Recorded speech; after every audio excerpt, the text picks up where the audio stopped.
This is the Game Changers Experience. Deep dive conversations with leading business disruptors, Olympic athletes, celebrities, entrepreneurs, and influencers from around the world. This show will teach you insights about the winning principles in mindset, productivity, marketing, branding, entrepreneurship, business strategy, and more.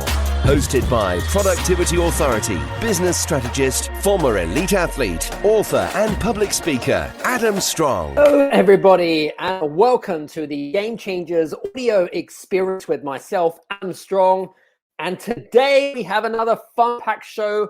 I'm super excited. We're going to be joined very, very shortly with a good friend, David Horne. I've known David for about 18 to 24 months, and we share very similar personal values. I love it. The fact that David really goes out of his way to help and serve society and people, not just here in the UK, but from people from all over the world. Now, David is also a best-selling author. He has a book called, I think it's Add Then Multiply. Add Then Multiply. He's the founder of that company. He used to be a former CFO to previous companies, and he's raised a humongous amount of money. I believe he's going to recorrect me here, probably around £100 million in funding over the last, in his entire career, which is absolutely insane. What else can I say to you? Yeah, and we've collaborated on a couple of occasions, and he's really gone out of his way and really helped not just you guys that are listening in today, but also if you have any questions around what we're going to be talking about today, which is all about fair funding. So what is today's agenda? What are we going to be talking about today, guys? Well, we're going to be talking about, number one, we're going to be talking about the different avenues when it comes to if you want to grow and scale your business. What are the different avenues that you could actually go down? So we're going to explore that. Secondly, we're going to be talking a little bit about diversity. What do I mean by diversity? We're going to be talking a little bit about why female entrepreneurs and business owners are not being recognized and not being seen as to get more funding, because David's going to give us some really shocking stats and statistics, and is a real big, what we call female power, women entrepreneur type of empowerment person in the funding space, which I love. And he's got a project, a social enterprise, which he heads up as well, which is amazing. So if you have any questions around funding, do me a favor, use the comments in the comment section. You can do that in the comment section below. So without further ado, my good friend, Mr. David Horne. Morning, Adam. How are you? I'm good. How are you today? Excellent. I'm very well, thanks. Very well. Excited to be here. Excited for you to be on the show as well. Am I coming in clear, by the way? You're coming in clear. Every now and then your picture freezes, but you're coming in clear. All good.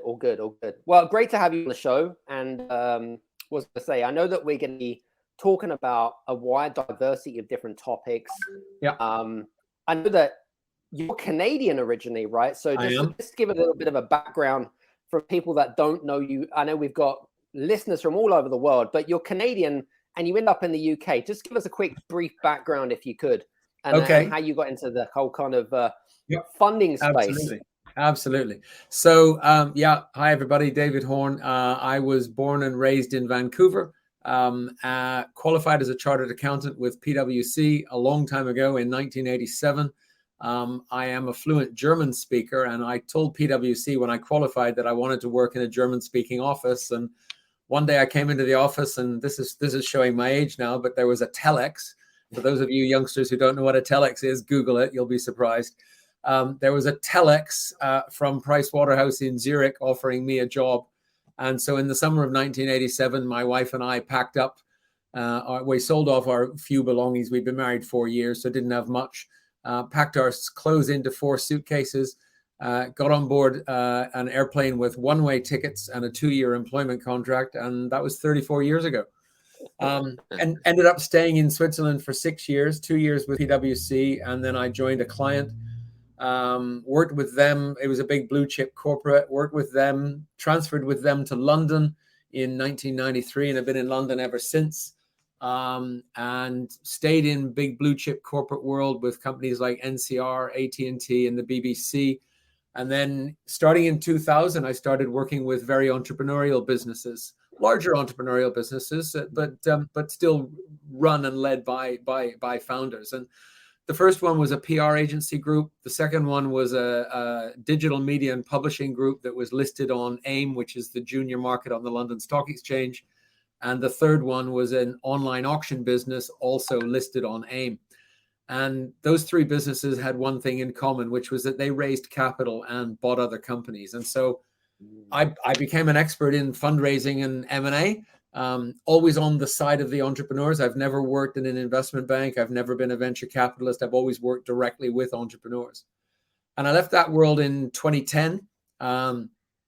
Started working with founders of SMEs, getting down into the very much the smaller end of the scale. Had some interesting things, got involved in a number of startups myself as a founder or co-founder. And then in 2015, I went on an amazing development program that I know Adam's been on as well. And that really helped me to cement my thinking and realize kind of the mountain of value that I bring to the world that I wasn't really, I hadn't really thought about it in that context. And that is that so many founders of SME businesses don't really understand the world of fundraising, don't really, they think about fundraising and M&A being the stuff that the big boys do. And that's not the case. And in fact, I've written a book about it called Add Then Multiply, like my company. Oh, there we go. Hang on a minute. Oh, there we go. There we go. Make sure you get that, guys. Okay. There we go. Dun. Make sure you check that out on Amazon, by the way. Yep. Thank you. And basically, since that book came out, I've worked exclusively and do now with founders of businesses who are looking to scale through raising funds and acquiring other companies, or potentially selling their own business themselves and going on and doing other things. Interesting. It's interesting, isn't it? Because I know you were talking about M&A. Yeah. But now in the digital arena, especially over the last 18 months, I don't know about you, but my general observation about the M&A industry right now is that it's extremely a great opportunity to be in. There's lots of great opportunities to be in. Absolutely. And I'm like, I've got so many friends that have gone into this industry over the last 12 months, and they're flipping. Their idea of flipping businesses like property or real estate is insane. And I'm like, yeah. I'm so excited. It's kind of crazy. It is. It really is. And, there's all sorts of different routes that you can do. I tend to focus more on not so much the short-term flip, but kind of the longer term. I'm a big Warren Buffett fan, so I like to look at, building long-term capital value. But yeah, there are some amazing opportunities out there. And people don't even think about it. You can acquire a competitor to scale yourself in your industry. You can acquire an upstream supplier to control the supply chain. You can acquire a downstream customer, or you could even acquire a business in a related vertical industry that, where maybe they've got customers that want to use what you've got, and you've got customers that want to use what they've got. So you can really increase the scale of both companies through a transaction like that. So yeah, it's a more advanced strategy. I typically am working with companies that are turning over at least £1 million, because less than that, if you're doing any kind of fundraising, the investors will end up taking control of the business, and that's not really right. And I think it's better to demonstrate that you can scale your business to £1 million and then beyond. But then it's a really great way to turbocharge. And in fact, one of the case studies that I write in the book, I joined, this was the digital media business, which was AIM listed. I joined the founder of that. They were turning over 1.1 million. 3 years later, they were turning over 27.7. So we tripled the business every year for 3 years. I hope they give you some good bonuses, by the way, off the back of that. apart from that dreaded salary, God damn it. Anyway, it's kind of funny. Anyway, it's all good. In fact, I had it's interesting because we were, I was going to say about the emotional attachment. That's probably is that the reason why you focus on over 1 million? I mean, the emotional attachment. No, I think the reason why I focus on over 1 million is really twofold. Number one, when you've breached £1 million in sales, you've got something that it really has an opportunity in the marketplace. You can go out and launch a business and turn over 100 grand, 200 grand, and if it's just you, it's a nice little lifestyle business, and there's absolutely nothing wrong with that, but it's not yet a scalable type of thing. True. To have reached £1 million, you're typically looking at having a team of anywhere from 6 to 10 people. And you've all of a sudden got people handling sales, you got people handling operations. It's not just you as the founder. You've got a structure that now has the ability to scale. And as I said before, also, once you've reached that level, you've got a certain value in the company. So, if you wanted to go out and raise, say, £1 million to do another big deal, well, yeah. If you're only turning over $500,000, it'd be very difficult to justify any significant valuation, and so your investor would end up owning the vast majority of the business. And that may be the case one day, but you don't want that for your first transaction. True. Good points. It's interesting because when I suppose even to this day, not me personally, but not now anyway, but I used to have real gaps in my knowledge when it comes to fundraising, right? Whether it be, so I know that some of our listeners that are listening in, they're all at different points, right? Yeah. Some of them might have established businesses, maybe already at the 7-figure stage. Some of them are already in the 6-figure stage. Some of them are already in the 8-figure stage, but I suppose we're all on different journeys. So I guess my question is, could you just give us a quick overview about some of the different routes of fundraising and what are maybe some of the pros and cons of each one? Yeah, sure. So, I mean, the most common thing is most businesses, and this is how most businesses start out. It's bootstrapping, and that's where you as the founder put in your own money, and then whatever sales you can generate is what you can invest into the company. And there are many companies that grow very successfully, 100% bootstrapped, and very well done to them. But if they're looking to, the whole point about raising funding is to accelerate your ability to grow. Because, if you think about it, if you're bootstrapping, you might be able to grow your business at 10 or 15 or 20% a year on year. And doing that, you're doing well. Unless you're in an incredibly hot sector, you're not going to be looking at how do I triple my business every year for 3 years. You need to have the ability to raise funding and grow through acquisition there. So the different kinds of funding, I'll talk about angels, I'll talk about crowdfunding, and I'll talk about institutional, and I'll lump a bunch of things into institutional. So angel investors is traditionally where a lot of early stage businesses go.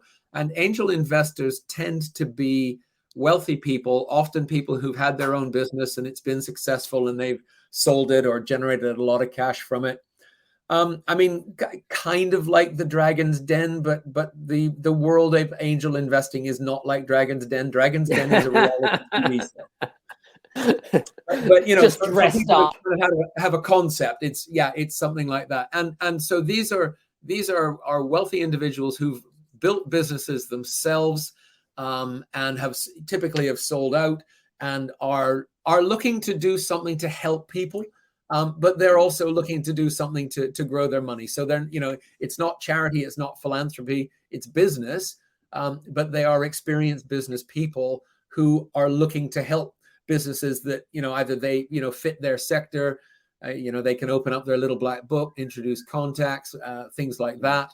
And kind of an early stage. The other thing that's early stage that is really, really growing in popularity over the last kind of 10 years is crowdfunding. It's very well established in the UK. It's very well established in North America. It's getting more established in Australia. Other countries around the world, I'm not sure where it is on that development curve, but it's definitely coming forward. And part of the challenge with that has been from a regulatory perspective, because hi Sarah, because the whole financial fundraising system has historically been designed to protect consumers from less scrupulous people who are going out and trying to take their money. And so the system was very rigidly structured, and rightly so. But it came to the point where, I could be down at the pub having a beer with my mates, telling them about my new business venture, and one of them might say, "Oh, I'll put 20 grand into that." And technically, I would be breaking the law if I received that money from that person. Really? Because yes, technically. Wow. Because either they weren't or you weren't going through the process of being a authorized person under the Financial Conduct Authority in the UK. Now, I see. it still happened. It still continues to happen, but technically you're breaking the law. What the crowdfunding companies have done is they have created a platform, and they have worked very hard with the regulators to enable regular, ordinary people to come in and put money into SME businesses. And they've actually established a new threshold. So the criteria, and this is a very UK focused thing, so apologies to the international community, but there will be similar. I know there are similar things in North America. I know there are similar things in Australia, where there are different levels of investor. And so there's a thing called a high net worth investor, and you're allowed to raise money from high net worth investors, and that's someone who earns more than 100 grand or has more than 250,000 in assets outside their home and pension. Or a sophisticated investor. And a sophisticated investor is someone who is part of an angel syndicate or works in the investment industry. Or, and this is an interesting one, in the UK, if you're a director of a company that turns over at least £1 million, then you are considered to be a sophisticated investor. But if you're not, then you can't make these investments. And so what the crowdfunding community has done is created another layer, which is called an everyday investor. And these people are allowed to put money into these companies, but there are certain limits. I think they're not allowed to put in more than 10% of their income. And it's all a self-certification process, but it's just designed to protect them, but equally to enable them to participate in small companies. And so the main equity crowdfunding sites in the UK are Crowdcube and Seedrs.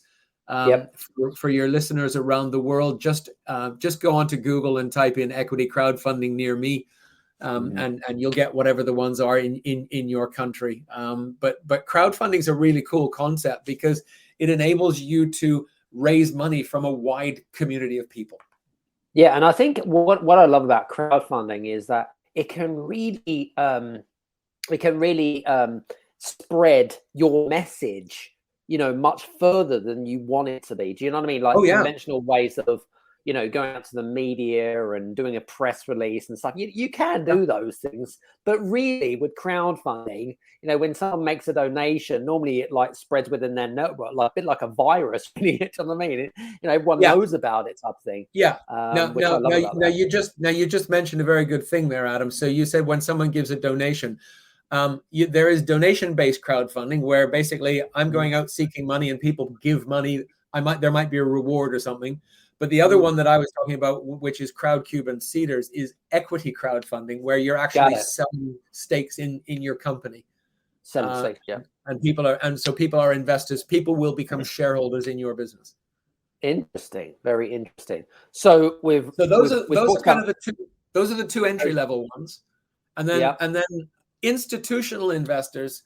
This is where firms are bringing in money from other institutions and professionally managing it. So this is venture capital, family offices, private equity, all of those types of things. And so there will be professional managers collating that money and then investing it on behalf of their investors.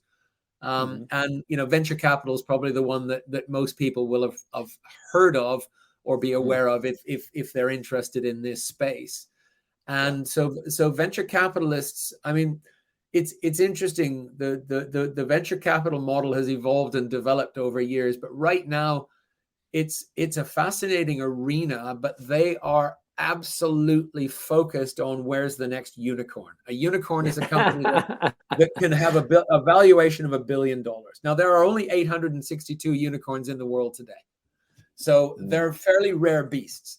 But these guys are totally focused on finding the next one. Because if you think about it, let's say I raise a fund of 100 million. And I'm going to invest $1 million into 100 different companies, and it's kind of spray and pray. It's an educated spray and pray, but it is kind of a spray and pray, because out of those 100 companies, I know that 10 or 15 of them are going to go bust. 80 of them are going to go nowhere. Some of them will take off, and if I get lucky, I might have invested in a Google or a Facebook or a Tesla, and that one is going to absolutely shoot the moon. And it's going to pay back the fund, and it's going to provide a return for everyone, and it's going to pay all of the costs of the running the venture capital business. So that's the model. It works, and as long as you find that big one, it's a very, very lucrative model.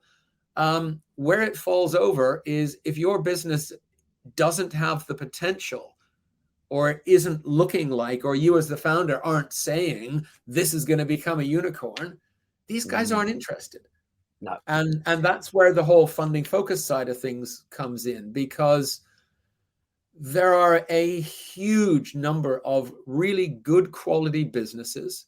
Many of them are run by women or underrepresented entrepreneurs of every gender, so racial minorities, different sexual orientation, whatever. Literally, and again, this is the thing. It's almost like there are two playing fields. One is if you're a white man like Adam and I are. One if you're everybody else. Yeah, we'll talk about that actually, because that's interesting. And I know we had some very interesting discussions the other day in our Game Changers Inner Circle group, and I never even knew what that was, but we'll share that with the listeners if that's okay. We just had a question. Neither did I, Adam, 2 years ago, or about 3 years ago, before I discovered it. That's insane. So Daniel Tahini, who's on LinkedIn, said, good to hear from you both. Why fundraising and not IPO? Great question. On that? That's a great question, isn't it? Sure. So IPO is initial public offering, which is when you list a company on the stock exchange. And the main reason, I mean, IPO is also a form of fundraising. I didn't mention it because for many companies, for many people, they're not sure, that's kind of the ultimate step, listing your company on the stock exchange. So I guess the main reason I didn't talk about it was because for many people, it's out there. I do talk about IPO in my book as one of the options. And it's absolutely a route that you can go down. It's expensive. The cost of an IPO on the main market of the London Stock Exchange is now, including all the fees you pay to bankers, to lawyers, to reporting accountants, your non-exec directors, all of those things, you're looking at probably £400,000 or £500,000. Wow. To properly launch a business. So it's a big deal. But look, if you've got a business that's turning over 25, 30, 40 million, and you can scale it significantly, then an IPO is absolutely a fantastic route to go down. Is with regards to IPO, how do you know from your perspective when is the right time to go to IPO? Is it a certain amount of turnover? Is it the growth year on year? Obviously, you've got to have sustainable results over a set period of time and a track record. You wouldn't just launch a business and then 2 years later you think, oh my God, I got to go IPO. No, you're not. It's all of the above. It's there's a whole set of criteria. Typically, if you're looking at launching an IPO, you want to be able to justify a market value of your business of at least 50 million. Simply because of because it's cheaper to seek private funding than public funding at that below that level. One of the great things about IPO, and as I said, I was the CFO of two companies listed on AIM for 8 years, and for 8 years in total. So I understand completely life in the public markets. And the great thing about being listed is you have access to phenomenally deep pockets of capital. And as you said at the very beginning, Adam, I've raised over 100 million pounds in my career. Most of that was through the stock exchange. Yep. I'd say about 10 to 15% was privately, and the rest of it was through the stock exchange. Yep. Very cool. Love it. Very good. So Daniel, I hope that answered your question, by the way. Great question, and it's a good one. We like that. Very cool. Now, I know that you've also got another, what I call separate business, which is a social enterprise, which is all about helping female entrepreneurs specifically, or business owners, in helping them to be more recognized, I think the word is. And because tell us about this shocking statistic about raising capital and investment, because our listeners are going to be really shocked about this. When I heard about this 2 days ago, I'm like, oh. But tell us more about that, and how did you? What was the reason why you decided to kind of move into that arena? So I was speaking at an event a couple of years ago. It was an SME event, and I was talking about fundraising. And after my talk, a woman came up and asked why so little funding went to female entrepreneurs, and I had no idea that this was an issue. But I said I don't know, but I'll find out.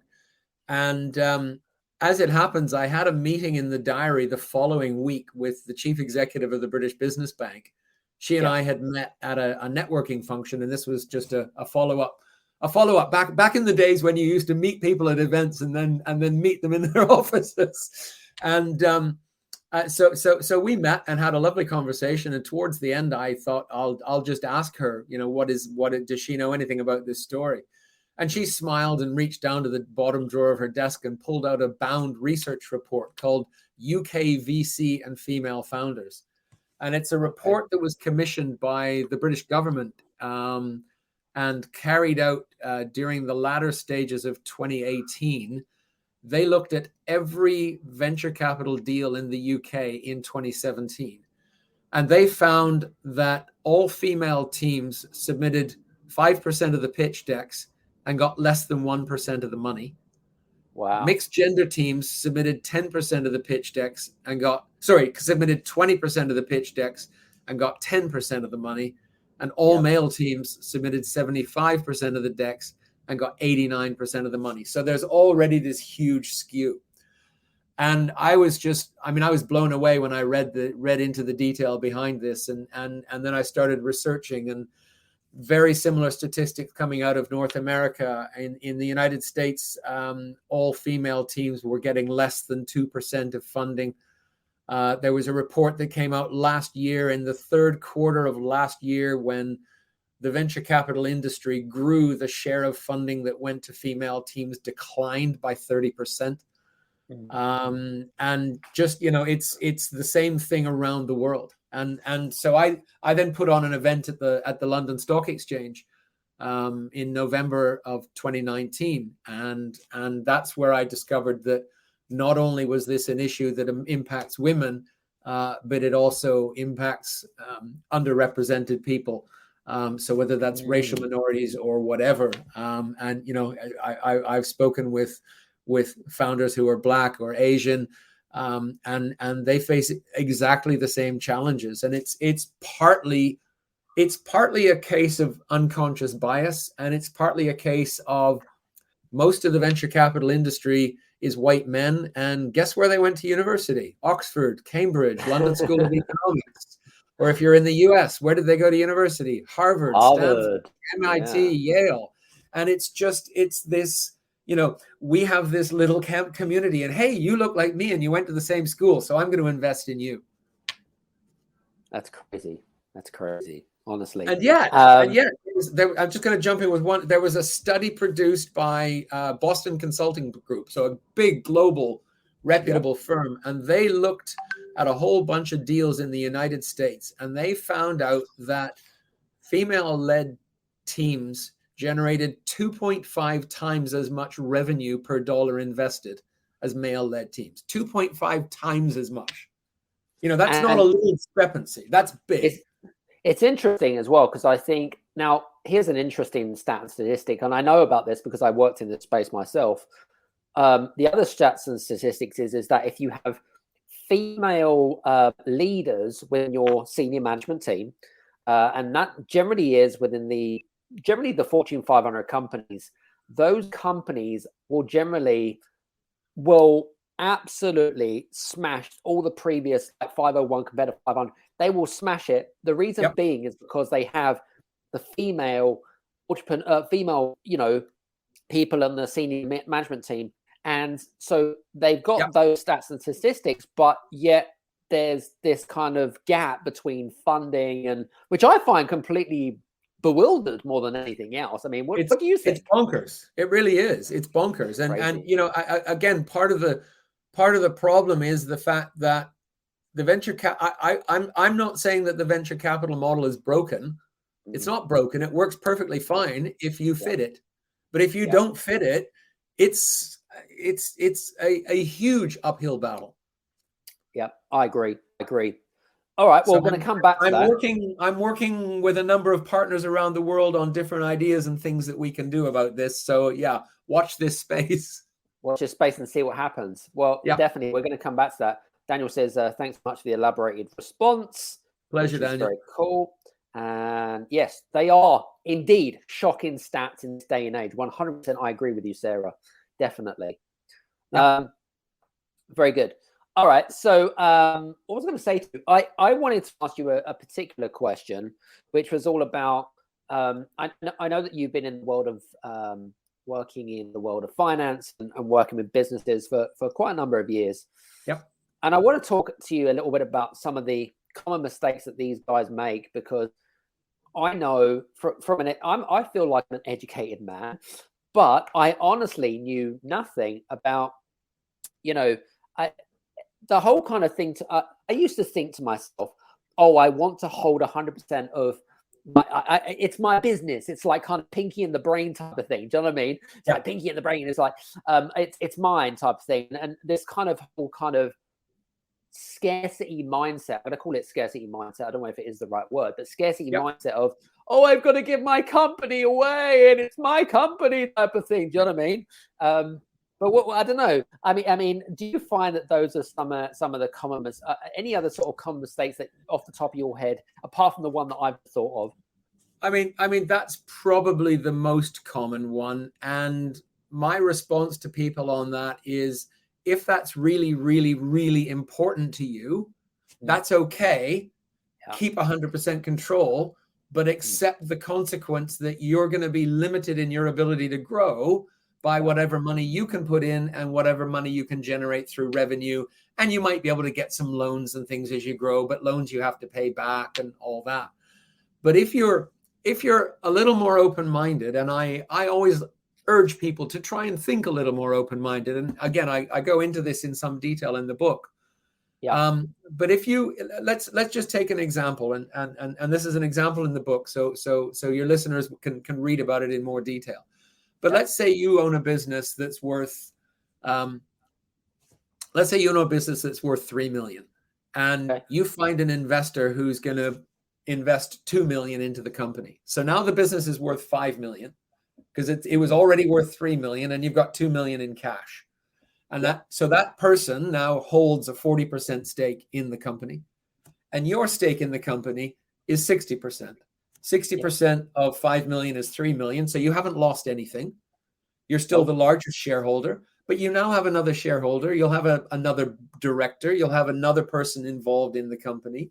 They're going to ask questions. They're going to have opinions on the strategic direction. And so it's important that you, as you're going through the fundraising process, that you make sure that you're aligned on these things.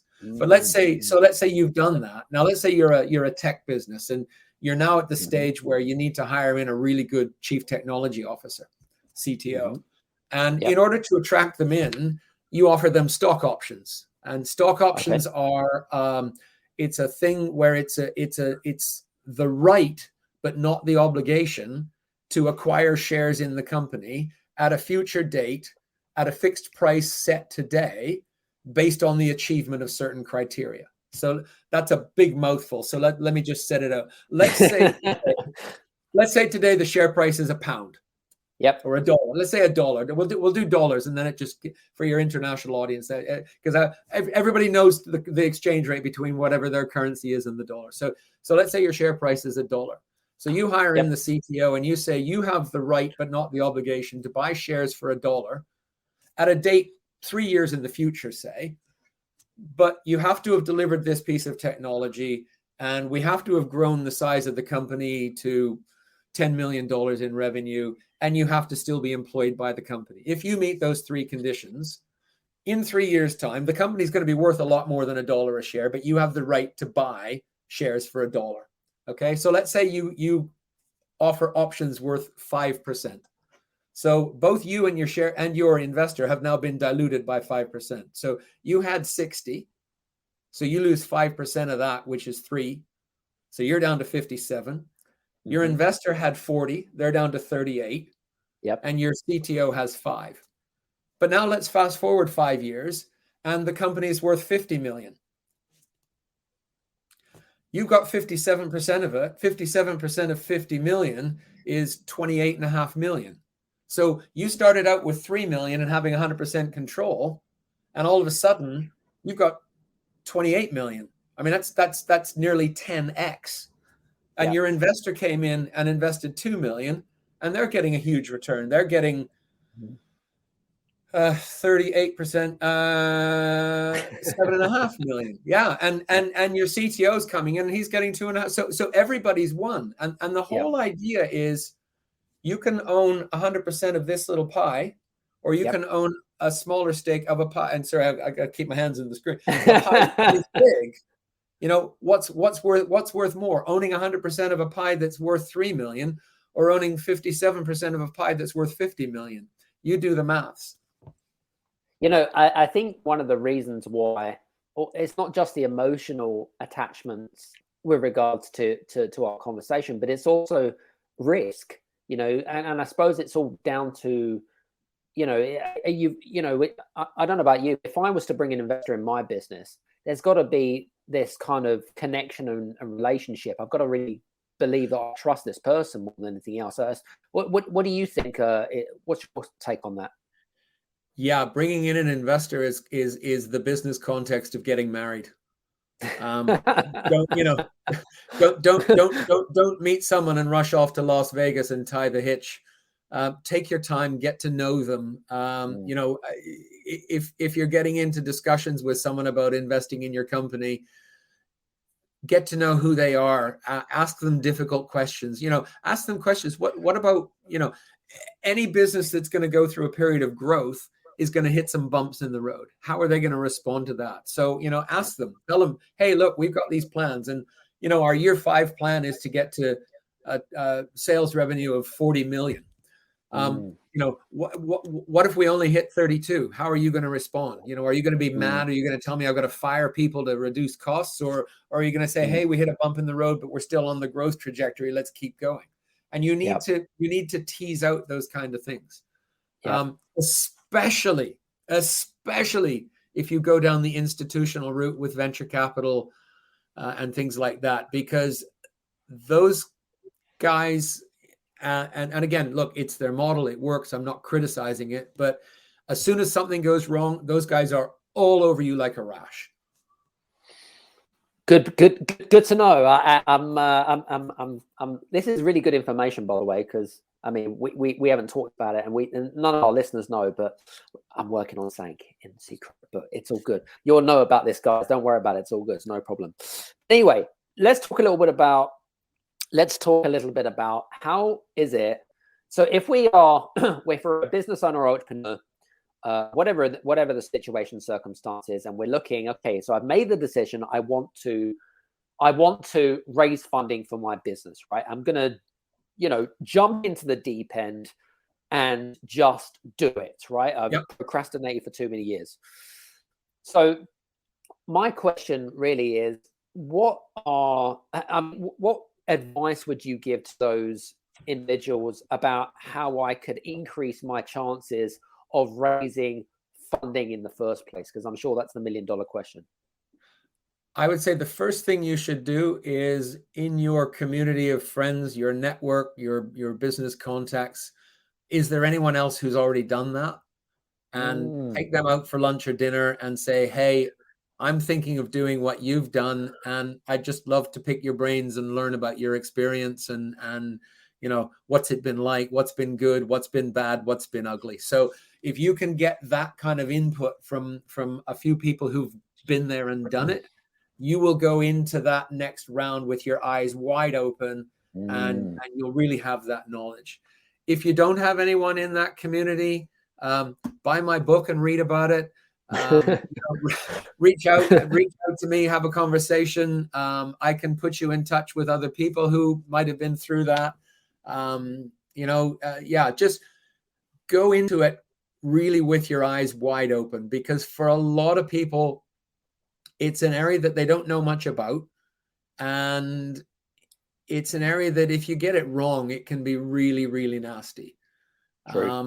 I've seen companies go in and rush the relationship side of things because they wanted the money, and all of a sudden, a couple of years down the line, and things have changed, and the market's moved on, and all of a sudden, these were our projections, and they're not happening because the market's changed, and this is what we're doing, and every board meeting becomes a battle, and it's just it's emotionally draining, and it's a pain, because the whole idea is you want someone who buys into the business and you as the founder and your team and where you want to take it.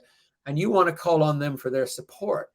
You don't want to get into a situation where the first bump that you hit in the road, well, hang on a minute, that's no good, and you've got to do this and you've got to do that. You've got to be able to take the time. So like I said, it's the business equivalent of getting married. So I mean, go on a couple of dates, flirt, see what is, do you like each other? Would you introduce this person to your parents? I'm not saying you have to, but and just take it slowly. Have a series of meetings, have conversations, meet them over dinner. Go away overnight with them, and go on a weekend. Get to know these people, because if they're going to be putting serious amounts of cash into your company and having a say in its strategic direction, and probably having a seat on the board, and there will be a shareholders agreement that sets out where you're allowed to do certain things on your own, but there are going to be things that you have to get their agreement on. So take the time and build that relationship. Good. Some great points there. Some really good points. And I think that you're absolutely right. I think too many people try to rush through the process because they get too, I suppose they get too emotionally attached to what could potentially be. They get too excited by what could potentially be. But really, it's like you said, if you don't let time mature and you don't do your due diligence, which is super important, which we haven't talked about yet, but if you don't do your due diligence and stuff like that, you're gonna come unstuck, which is a good point. Is there anything else when it comes to relationships? I was going to ask you, actually, we were having a conversation, when was it? It was on Clubhouse actually the other day, and we were talking a lot about the different, not the different forms of funding, but one of the questions is when is it right to have a pitch deck? Because I know there's a lot of people out there that are thinking, oh yeah, I need to have funding, I need to have like a 50-page business plan, I need to have a pitch deck, I don't know what to do, overwhelm, I'm going to go back to doing what I normally do. Any advice for people like that? Yeah, I mean, take it gradually. Again, reach out to people in your community. If you've got a friend or a colleague who's done this before, get their perspective on it. You can start the conversation without a pitch deck, but again, through this other program that Adam and I both know well, one of the mantras from that group is you get what you pitch for, and you're always pitching. True. And so stop and think, what is it that you're pitching for? So let's take an example. You're a founder and you're starting to think about fundraising, and you go to a networking event with business angels. You don't need to have a 50-page business plan ready for that. You don't need to have a 20-slide deck ready for that.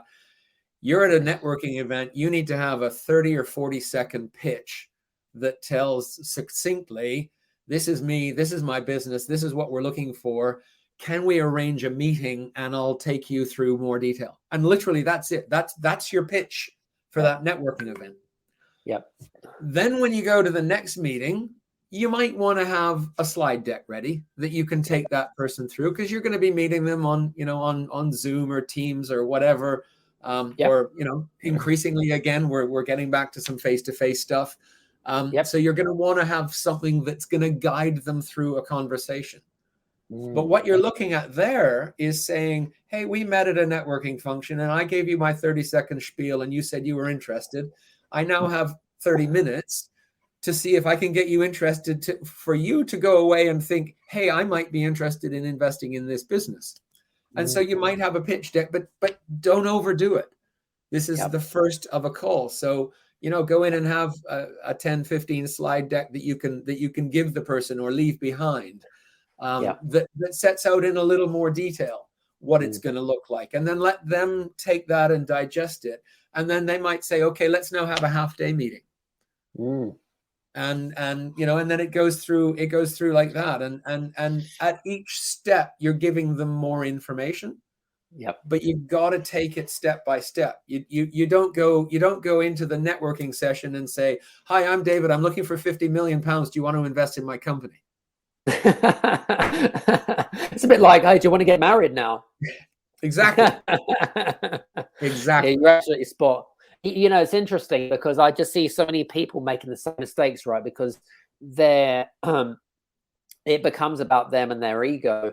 And, and like I say this over and time again, trust is the number one currency, especially in the digital world, especially as like less face-to-face meetings are out there. But trust, it doesn't matter if we're in digital or non-digital arena. You got to build that. You need that time, don't you, David, to build that trust over a period of time to really get to know that person.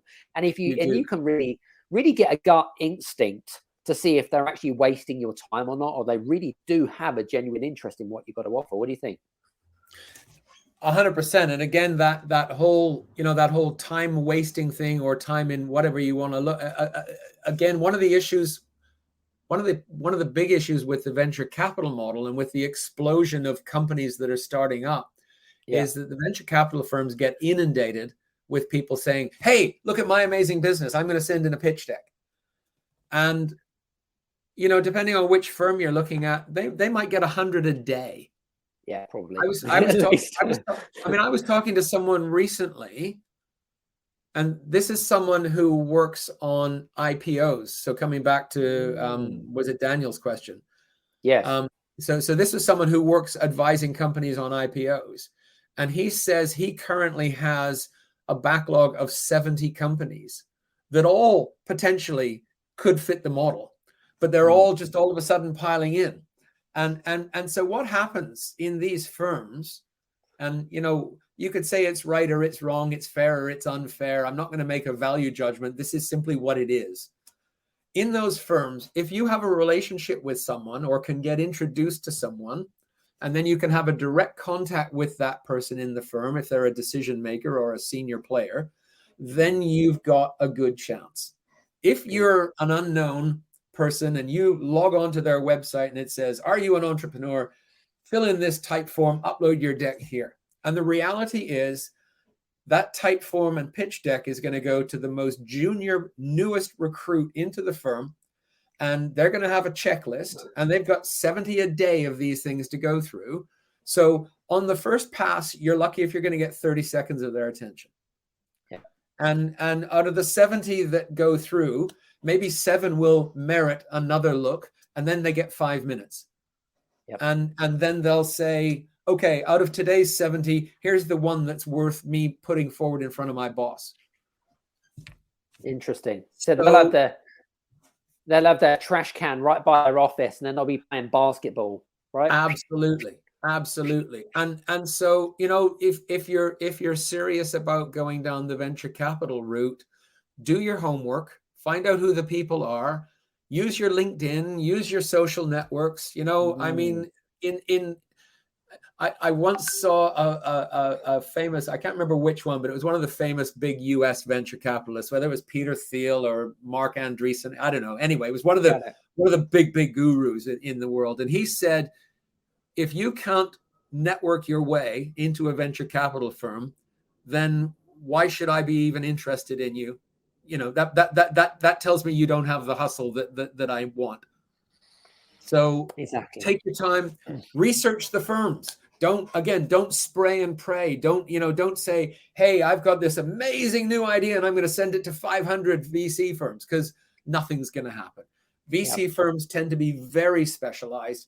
This one will invest in biotech. This one will invest in fintech. This one will invest in healthcare, whatever. Find out what they specialize in. Look at the portfolio companies that they've listed on their website. Reach out to the owners of those portfolio companies. Ask them about them. You know, maybe if you can get an introduction from someone who works at a company that VC is already invested in, that's like gold dust. Absolutely. There's one question that really cropped into my head as you were talking. And the one question that I think that a lot of listeners are going to be really intrigued about is talking about valuation. Yep. So if we either build a business to either exit, ideally, that's probably the ideal strategy, is to exit somewhere down the line, however long that takes us. But that's generally what the consensus is. Or we want to hold it and sit on on the board of directors and let someone else run the business, or whatever it is.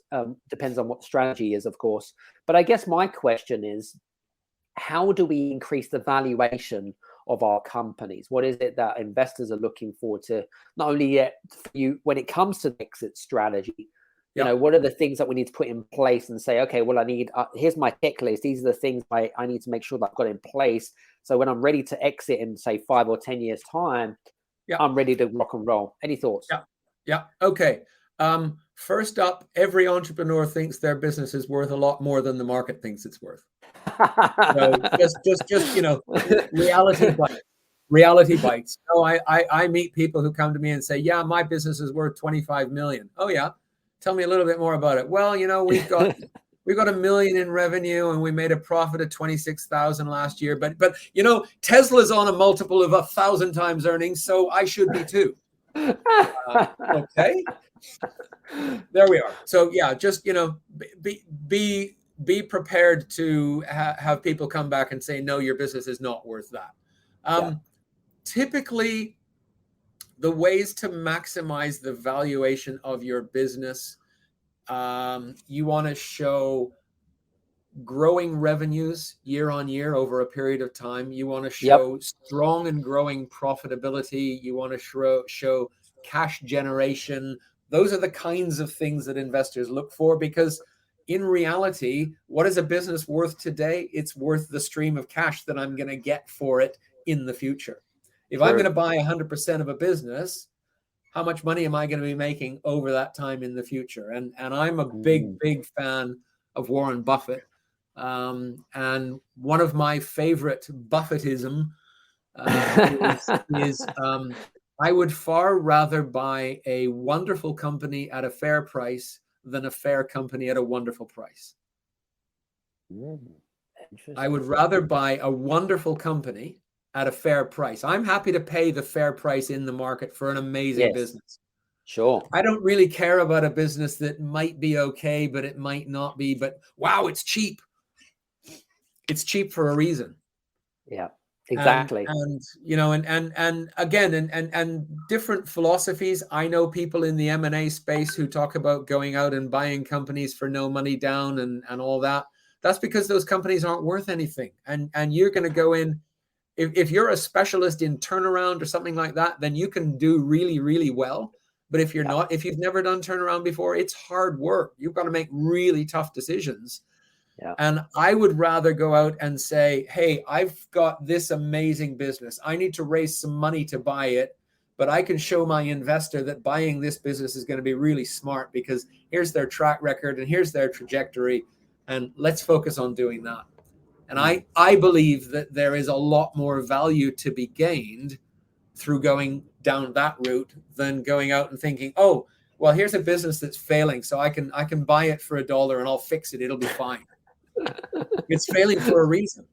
It's a bit like kind of when some of the department stores, you know, sold pretty much because they had so much debt. They sold the company for £1 because that was the very minimum amount of money that it was. But you would have to clear the debt of like, I don't know, 20, 30, 50 million quid. I'm like, exactly. Okay. Exactly. There's the incentive. Exactly. Yeah, Warren Buffett refers to it as cigar butt investing. Imagine you're walking down the street, and this would only appeal if you like cigars. But imagine you're walking down the street and you see a cigar butt on the ground, and it's still kind of smoldering a little bit, but it's kind of gnarly, and then there's only a little stub left. You can pick it up and have a puff or two, but wouldn't you rather have a new cigar? Yeah. Exactly. And if you're not a cigar smoker, the whole thing's disgusting anyway. I was there. That wasn't a good example for me because I'm an anti-smoker anyway. But anyway, that's all good. It's no problem at all. Anyway, final question because I'm conscious of time anyway. I know that you're doing some stuff in the what was I going to say in helping kind of female entrepreneurs and helping them to become more recognized in the raising capital space and whatever it is. Tell us a little bit more about what you're doing in that space and maybe how can our listeners support your cause? Wonderful. Okay, so how can your listeners support our cause? So that business is called Funding Focus. We are running our 3rd annual event on the 23rd of November this year. I think, Adam, I've sent you a link to that event. If I haven't, I will. And we can put that in the chat or the show notes, or people can reach out to me. It's an online event running on the 23rd of November from 2 until 6 p.m. And the format of these events is we have a number of female and underrepresented male founders come in and tell their story. These are people who have successfully raised money. And they're coming in and telling their story. And the whole idea behind these events is to provide some inspiration and a sense of hope. And hey, if that guy's done it or if that lady's done it, there's a chance that I can do it and I can learn from them and I can see where they've done it. And we've now got a global audience for that. At last count, we've had people attending our events from 27 countries on 6 continents. So wow. If you have any listeners in Antarctica, please sign up. That's the one continent we're not at. But no, yeah. So come to our event. We also do an introductory training program, which is a 6-week online. It's 2 hours a week for 6 weeks. Just gives you a good introduction and overview of the fundraising process. And then if you want help beyond that, then we can have a separate conversation about working with you on assisting you in the fundraising process. So yeah, if anybody's interested, reach out to me. Our website is funding-focus.com. It's currently being redesigned. I'm hopeful that the new site will be up in the next couple of weeks because the old site is actually about last year's conference. No worries. Well, listen, we'll put those details in the chat box below and make sure that people have the opportunity to contact you and without you, of course, and stuff. So yeah, this has been a great conversation. It's just flown by. It's absolutely flown by. So listen, guys, hope that you've enjoyed myself and my guest today, David Horne. If you do have any questions, feel free to reach out to David on his social media channels, and you can do so by clicking on any of the links below. And just mentioned the Game Changers audio experience, and he'll put 2 and 2 together and whatever it is, and he'll respond in due kind. And make sure that also check out David's book, obviously, Add the Multiply, Amazon. It's on Amazon, all good book record stores and things like that. So make sure you check that out, whatever it is. Just want to say thanks very much to David. Appreciate your time today, buddy. Really enjoyed it. Cool. Very cool. So guys, listen, hope you enjoyed today's show. If you have enjoyed today's show, do me a favor, give us a 1, a 5, or a 3, whatever star review that you feel would be worthy of this particular show, and also some of the other previous shows that we've had here as well. Thank you very, very much for today, and we'll see you again on the next Game Changers audio experience. Take care, and we'll see you soon. Bye-bye. Hey guys, I just wanted to get your attention because on October the 20th, we have the brand new book, Play the Game, How to Win in Today's Ever-Changing Environment, featuring myself along with 17 other co-authors who are up-and-coming leaders. And they speak about different things from franchising, branding, through to adversity. I mean, honestly, the strategies and stories in there are absolutely immense. It has been endorsed by Marshall Goldsmith, who is the only two Thinkers 50 and number one executive coach in the world. And we have, for a very limited time only, for 99 pence or 99 cents, you can download the Kindle version. We want to make this an international bestseller and get it out to as many people around the world. Honestly, it will blow your socks off. If you don't fancy the Kindle version, then no worries. Get the paperback version as well, and make sure that you click on the link below and help us to become an international bestseller. Some of the content is just going to absolutely blow your way. Anyway, good luck and happy reading. Hey, you guys, I just want to say thank you so much for listening in to this episode of the Game Changers Experience. I hope that you got some amazing value, some great insights, and golden nuggets that you can implement into your business straight away. I would really, really appreciate it if you could leave a 5-star review on the button below. Have a fantastic day, and we'll see you on the next episode. Take care.